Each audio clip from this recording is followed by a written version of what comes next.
See, we all have different seasons in our lives, and we're going to have to adjust to them. And they're going to demand different things from each and every one of us. What you can control are your choices about being intentional. What you can do is be self-aware and have a pulse on being present.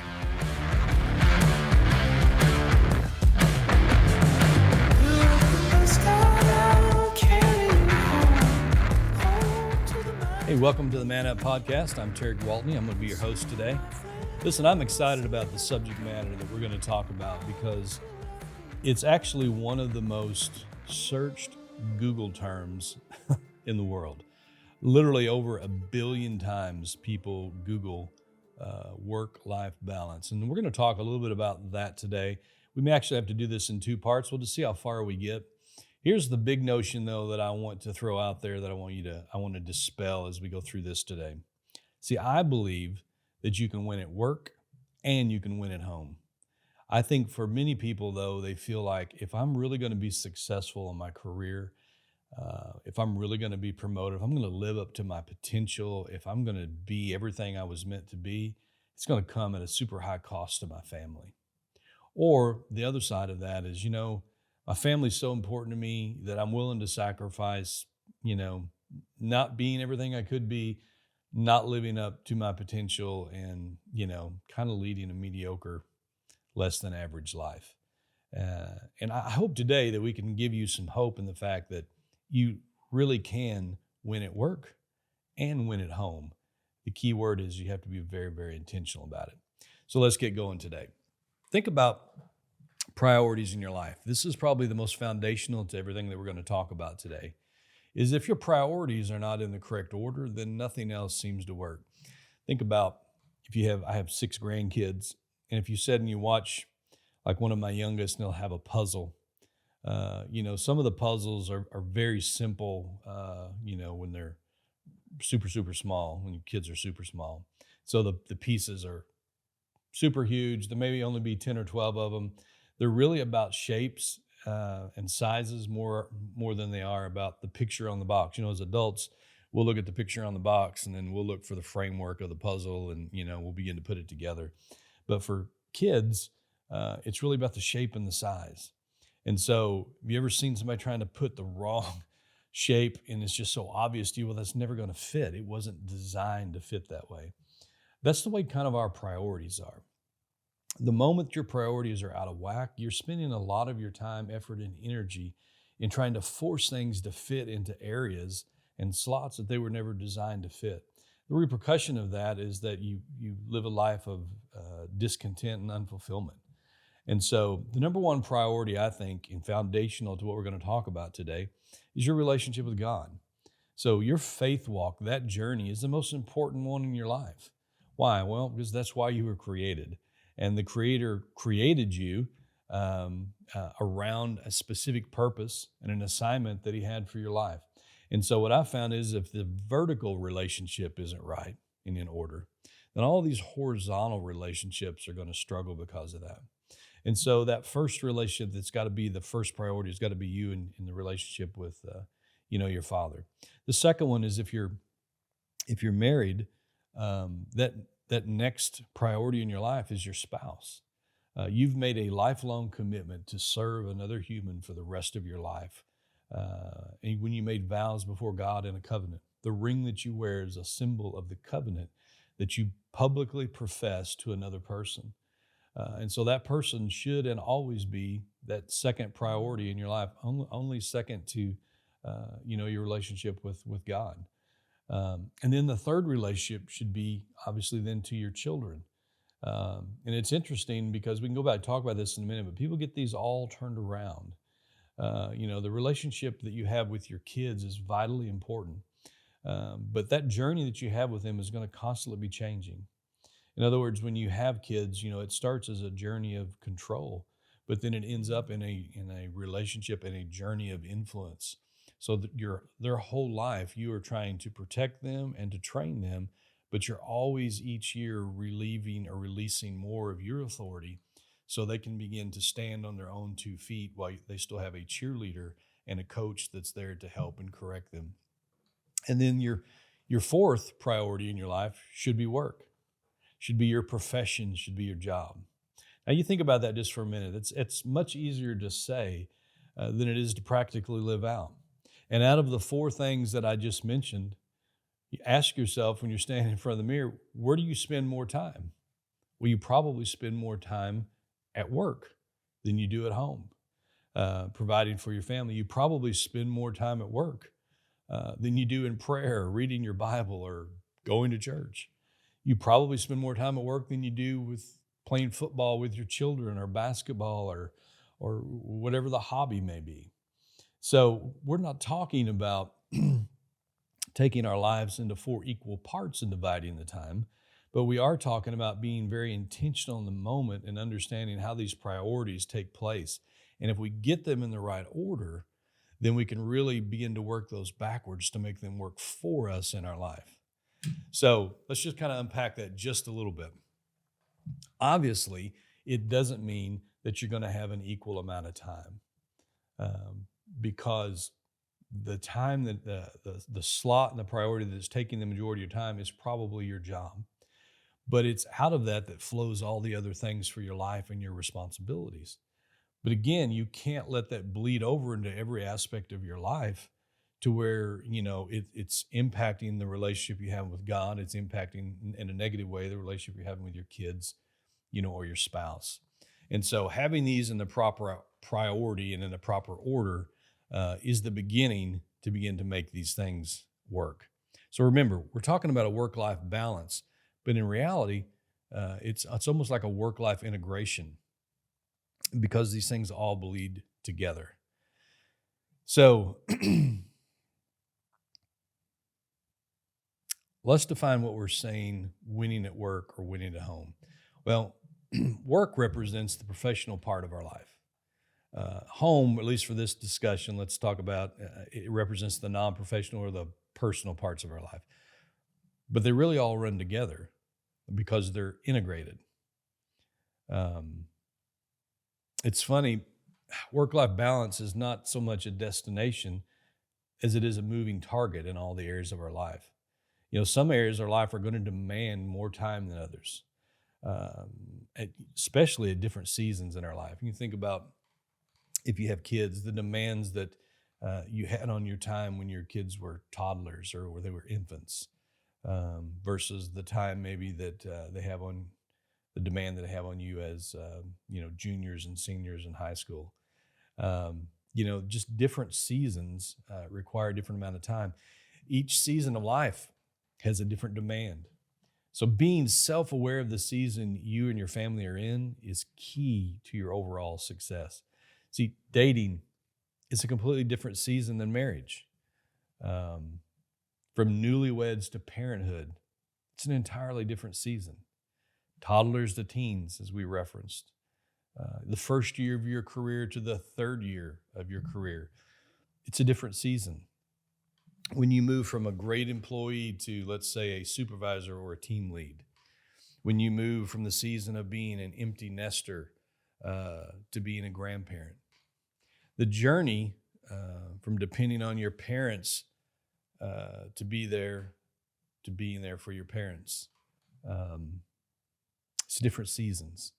And so when I say it's a moving target, it very much is. It's not a destination that I get to and I've got it together.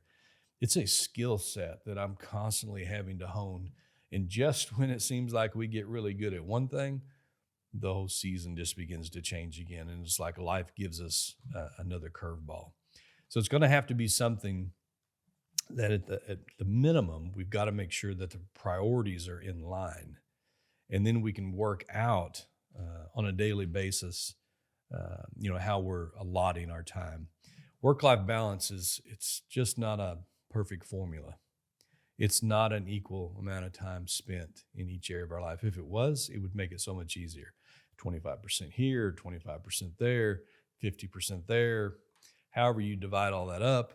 But it's just not that easy. But we do need to be very self-aware, and we need to be intentional. And guys, we need to learn how to communicate better. Man Up Podcast, I'm assuming that most people that are listening to this are men today. Some of us get paid to communicate for a living, but yet we go home and we struggle with communication in our own families. And I want to challenge you, don't go home and communicate with your wives the way you communicate with your buddies. I'm telling you, it's like speaking two different languages. You need to understand who you're talking to, when you're speaking, and how to be very intentional about your messaging. I think probably one of the biggest pieces of advice I could give you with somebody that's been married now almost 40 years, there's a reason you have two ears and one mouth. You need to listen probably a whole lot more than what you speak. Many of us get paid to solve problems. I can tell you that most of the time, your wife's not looking for you to solve her problem. She's looking for you to listen intently to what her challenge and her problem is. The reality is she probably already knows the answer to that problem that she's facing. She wants someone that she cares deeply about and respects their opinion, just to be intently listening to what she has to say. I'm telling you that intentionality is so important in the subject matter that we're talking about. So let's go back to our first priority, our faith, as an example. God created the earth and man so we could have fellowship with him. He said from the beginning, man shall work 6 days and rest one. God's first command in the entire Bible to man was to work.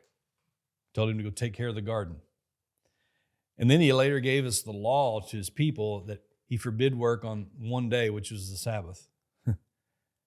But he told him he would work the other 6. Now, my point here, it's not so much equal time as it is self-awareness, priority, and responsibility.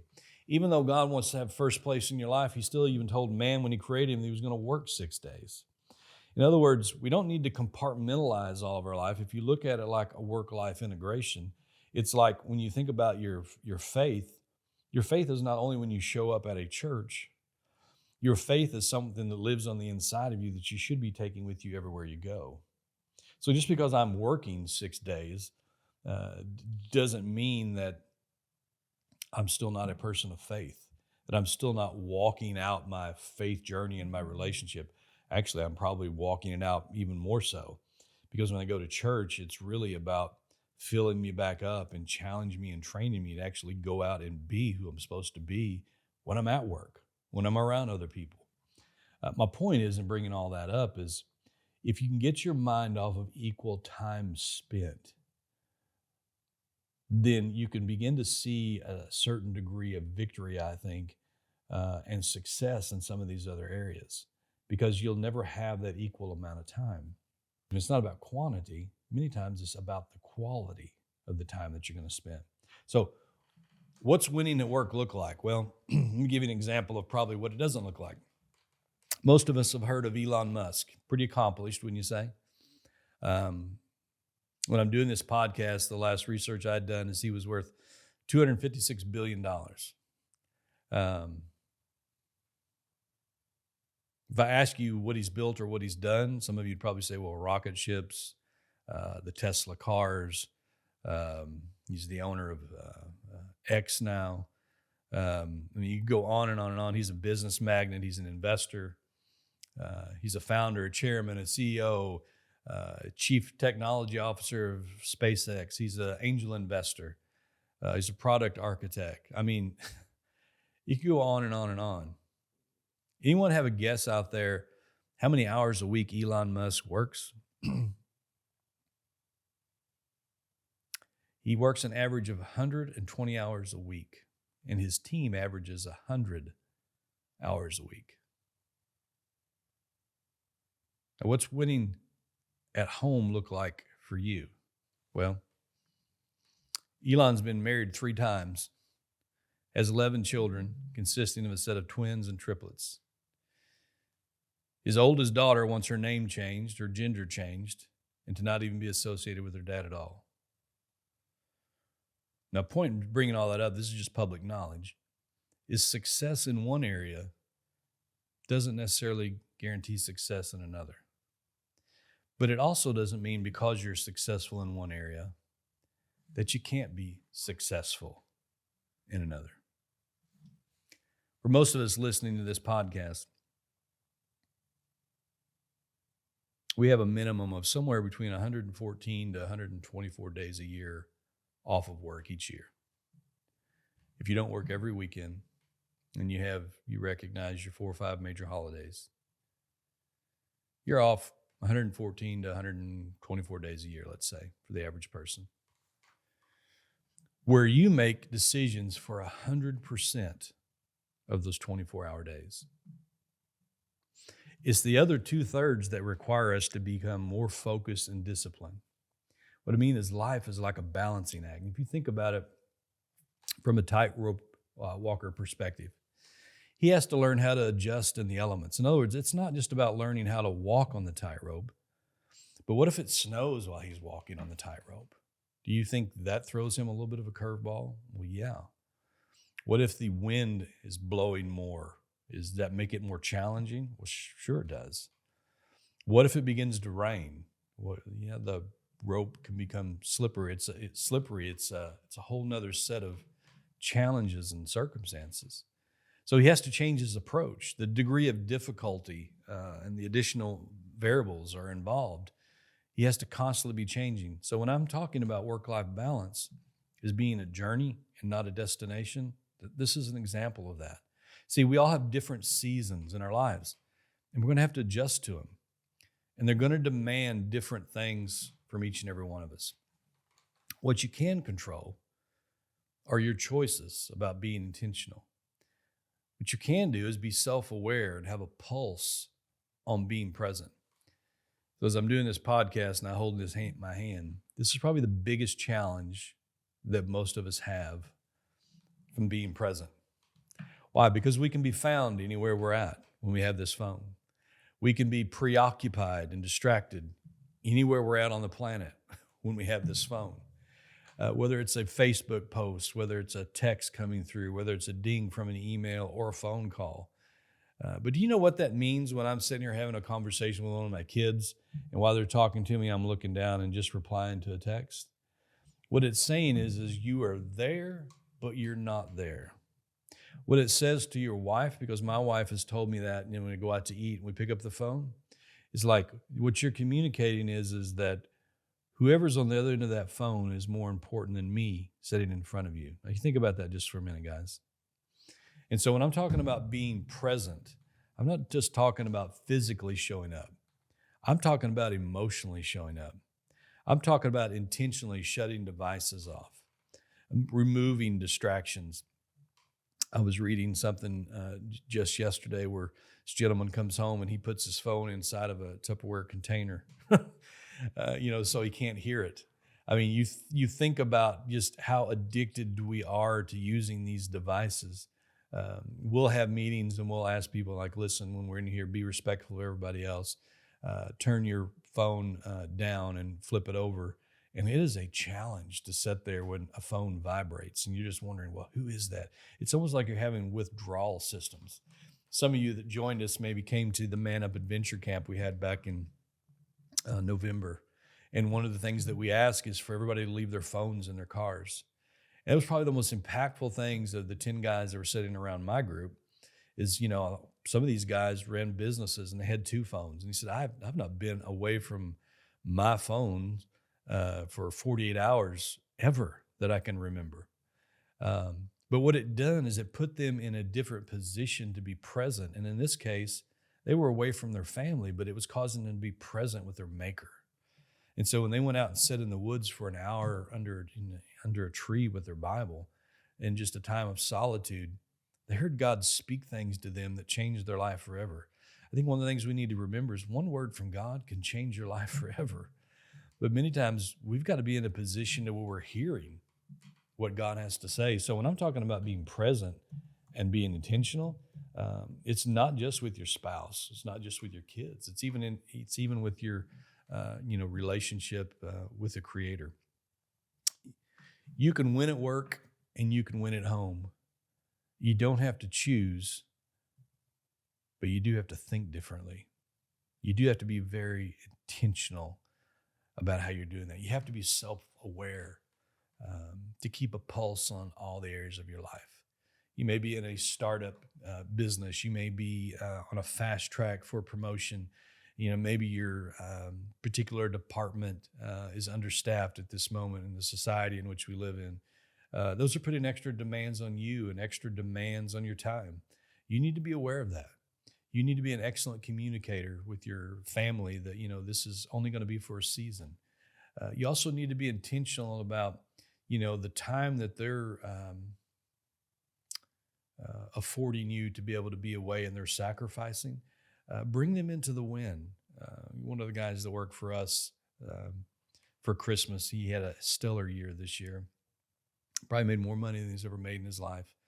But the thing that he looked forward to at Christmas was his kids were into Legos and Legoland. He'd put it underneath the tree, and he said, when my family opens it up, he said, we're going to load them all up in the car on Christmas Day, and we're just going to take off and go to Legoland. Like, when are we going? We're going right now. What he was doing was he was being intentional about saying, all that sacrifice and that time that Daddy had to spend away. All during the year, he was communicating, this is what I'm doing. I'm going to provide for our family. Well, why do you got to go to work today, Daddy? Because, I'm going to be able to buy those new clothes that you like to wear. I'm going to be able to get that car that Mommy has been wanting. We're going to be able to do this vacation. In other words, he was intentional about attaching the rewards with the sacrifice that his family made. And guys, what that is not only intentionality, but it's great communication. And so I just want to encourage you, we're going to land this plane right here today. There's so much more to talk on this subject. I think we'll probably come back and do it in part 2. But be intentional, be present, and be the kind of communicator that a 6-year-old can understand what you're saying as well as your wife. Don't just take the easy way out and just talk to your family like you're talking to your buddies. Talk in a way that they understand, talk in their language. Listen in a way that they know that they're valued and that they're important. Listen, I hope you pulled something out of this. Our goal is to spend 20 or 30 minutes together and really shape our mentality. In other words, what I mean is shape the way we as men think. I'll talk to you next time on the Man Up Podcast.